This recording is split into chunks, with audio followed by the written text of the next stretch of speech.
আলাইকুম। সবাই কেমন আছেন? আশা করি সবাই ভালো আছেন। আপনারা দেখতেই পাচ্ছেন আমি আবারও নতুন আরও একটি ব্লগ নিয়ে আপনাদের সামনে হাজির হয়েছি। আর সেই ব্লগটি হচ্ছে নোয়াখালী থেকে লঞ্চে করে ঢাকার উদ্দেশ্যে রওনা দিলাম। তো আপনারা দেখতে পাচ্ছেন আমি এখন নোয়াখালীর থেকে রওনা দিয়েছি সিএনজিতে করে। দেখতে পাচ্ছেন দুপাশের দৃশ্যগুলো চমৎকার একটি দৃশ্য। দুপাশের এই মনোরম চমৎকার দৃশ্যের মাঝে আমি হারিয়ে যাচ্ছি নোয়াখালী থেকে ঢাকার উদ্দেশ্যে। আমি এখন চাঁদপুর মেঘনা নদীর কাছে যাচ্ছি বা লঞ্চ ঘাটে যাচ্ছি। আপনারা দেখতে পাচ্ছেন দুপাশের মনোরম দৃশ্যের মাঝে পথে দিয়ে আমি যাচ্ছি সেই গন্তব্যে। কিছুক্ষণের ভিতরেই আপনারা আশা করি দেখতে পাবেন সেই মনোরম দৃশ্য মেঘনা নদীর পাড় বা যাকে চাঁদপুর বলে।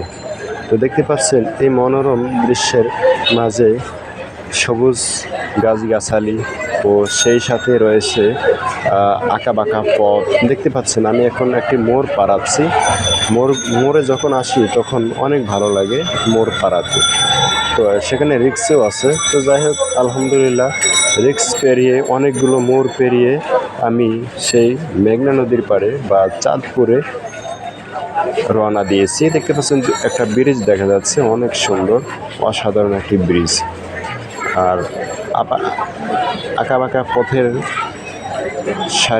দুই সারিতে রয়েছে গাছের দৃশ্য, সবুজ দৃশ্য আমার মন কেড়ে নিয়েছে। এখানেও কিন্তু একটি আঁকাবাঁকা মোড় দেখা যাচ্ছে। তো আপনারা দেখতেই পাচ্ছেন অসাধারণ একটি মোড়, যে মোড়ে রয়েছে বিপদ সংকেত। যাই হোক শুরুতেই যখন আপনি রওনা দিবেন তখন ঘর থেকে বের হওয়ার সময় দোয়া পড়ে নেবেন। গাড়ির দোয়া, যানবাহনের দোয়া, তারপরে নদী নালার দোয়া, বিভিন্ন রকমের দোয়া আছে, আপনি সেগুলো পড়ে নিতে পারেন, যা আল্লাহ পাক আপনাকে সুরক্ষিত এবং নিরাপদে রাখবে এবং নিরাপদ রাখবে। তো আমি আলহামদুলিল্লাহ প্রায় নদীর কাছাকাছি চলে এসেছি। কিছুক্ষণের ভিতরেই আপনারা দেখতে পাবেন আমি নদীর কাছাকাছি চলে এসেছি। তো আর কিছুক্ষণের ভিতরে আশা করি আমি নদীর কাছেই চলে আসবো। তো আপনারা আশা করি আপনারা আমার ব্লগটি দেখবেন। তো বলতে বলতে প্রায় কাছাকাছি চলে আসলাম এই মনোরম পরিবেশের মধ্য দিয়ে। তো সেদিনকার পরিবেশটা অনেক সুন্দর ছিল এবং আকাশ খুবই পরিষ্কার ছিল, যা আমার মনকে আরও মুগ্ধ করে দিয়েছে। তো আপনারা দেখতে পাচ্ছেন সামনে কিন্তু অনেকগুলো সিএনজি দেখা যাচ্ছে, এগুলোর জন্য সামনে এগোতে পারতেছি না। তো দেখতে দেখতে নদীর পাড়ে চলে আসলাম। এই কিছুক্ষণের ভিতরেই আমাদের লঞ্চটি ছেড়ে দিবে। যে লঞ্চটিতে আমি উঠেছিলাম আর কি, এটা হচ্ছে লঞ্চের ভিতরের অংশ। আপনারা দেখতে পাচ্ছেন লঞ্চটি অলরেডি ছেড়ে দিয়েছে যা বুঝতেছি। ভিতরে থাকলে অনেক সময় বোঝা যায় না লঞ্চ ছেড়ে দিয়েছে কিনা। লঞ্চটি অলরেডি ছেড়ে দিয়েছে যেহেতু অনেক দূরই মনে হচ্ছে। তো এই হচ্ছে ভিতরের অংশ। ধীরে ধীরে লঞ্চ চলে যাচ্ছে নদীর মাঝখানে। এখন আমি লঞ্চের উপরে উঠব। দেখতে পাচ্ছেন লঞ্চ প্রায় খালি, বেশি প্যাসেঞ্জার হয়নি। আমি এখন লঞ্চের ছাদে চলে আসলাম। দেখতে পাচ্ছেন এখনও স্টার্ট দেয়নি আমার যতটুকু ধারণা। কিছুক্ষণের ভিতরেই লঞ্চ ছেড়ে দিবে। আর লঞ্চ ছাড়লে তো অবশ্যই মেশিনের শব্দ শোনা যাবে। তো তার আগে আমি কিছু দৃশ্য ধারণ করে নিলাম। এখনও যেহেতু নদীর পাড়েই আছে এজন্য আর কি। হ্যাঁ, এখনও নদীর পাড়েই আছেন, লঞ্চটি এখনও নদীর পাড়েই আছেন, এখনও ছাড়েনি। যেহেতু সদরঘাটের দোকানপাট, ব্রিজগুলো দেখা যাচ্ছে। তো দেখতে থাকেন আমার এই ব্লগটি, আশা করি আপনাদের কাছে ভালো লাগবে। ধন্যবাদ সবাইকে।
Bulan আমি এরাম ভিডিও ওই সপ্তাহে ভিডিও আইলাম আমি একটা সিলেক্ট ভিডিও আছে আছে না